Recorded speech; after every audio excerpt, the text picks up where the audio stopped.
Hello, welcome back to Learn Economy. In this video, we are going to look into aggregate demand and unemployment.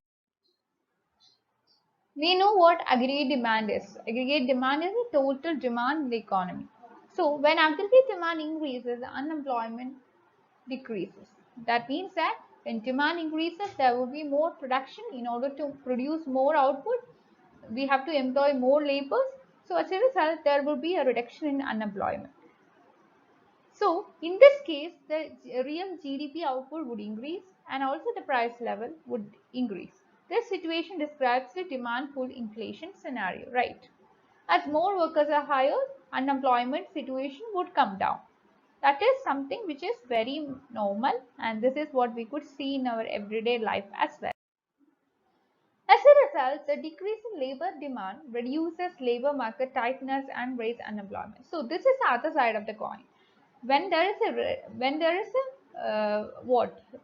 reduction in the demand for a particular commodity, the producers will no longer find it profitable to produce the commodity, because even though they produce even if they produce a commodity, they won't be facing enough demand in the market. So if the supply outstrip demand, or if the supply would be more, if the supply is more than demand in the economy, what happens is that the price will come down, right? Oversupply will lead to reduction in the price, which will make the producers to suffer from profit. So in order to deal with this kind of situation, what they do is that they will try to reduce the number of workers in their industry, and they will cut short their production. Output level or the quantity produced would be cut short. As a result, the number of laborers demanded for the production of the product would be reduced, which will lead to unemployment. This would increase the unemployment situation in the economy. With competitive prices, a decrease in the aggregate demand is absorbed by a price change, so it has no effect on product market tightness and unemployment. We know that aggregate demand has soared so high that firms in the economy are not able, or they are not enough capable of producing additional goods, because labor and physical capital are fully employed. So, additional increase in aggregate demand can only result in rise in price level. That means that once you reach a point known as full employment point, where you have used, or where you have made use of all the fully employed labor force in the economy to produce output, you are actually producing the maximum output.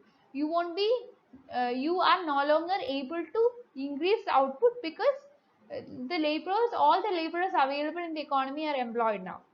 Even though there is a demand increase for the product, you won't be able to increase the demand. So what happens?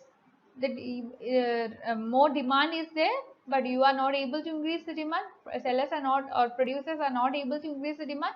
In this case, what happens? The price would increase. Demand would lead to increase in price level, right? So we could say that economic growth is caused by an increase in aggregate demand as well. Why Keynes considered what is the cause of the Great Depression as per Keynes?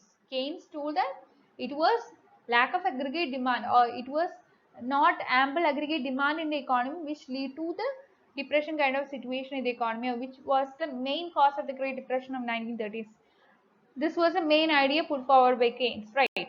If there is a spare capacity in the economy, then an increase in aggregate demand will cause a higher level of real GDP. So we have already discussed what aggregate demand is, its connection with unemployment employment scenario. That all we have discussed. Now let's see what are the factors which would be influencing aggregate demand. There would be net export effect, real balance effect, interest rate effect, inflation expectation effect, consumption effect, investment effect, government spending. We know that aggregate demand is equal to C plus I plus G plus X minus M. That C stands for consumption, I stands for investment, G stands for government expenditure, X for exports, and M for imports. So, aggregate demand is actually a summation of consumption plus investment plus government expenditure, and also the difference between export and imports. This is the main concept of aggregate demand, and there have been many factors which would be influencing aggregate demand, and we have already listed out the factors which influence aggregate demand. So that's all for today. Please like, share and subscribe to this channel for more video. You can be a part of my Telegram channel as well as Telegram group. You can discuss your doubts there. I'll be providing the links of both my Telegram channel and Telegram group in the description box. You can use the same to do your discussions. Okay, you can discuss there. That's all. Thank you.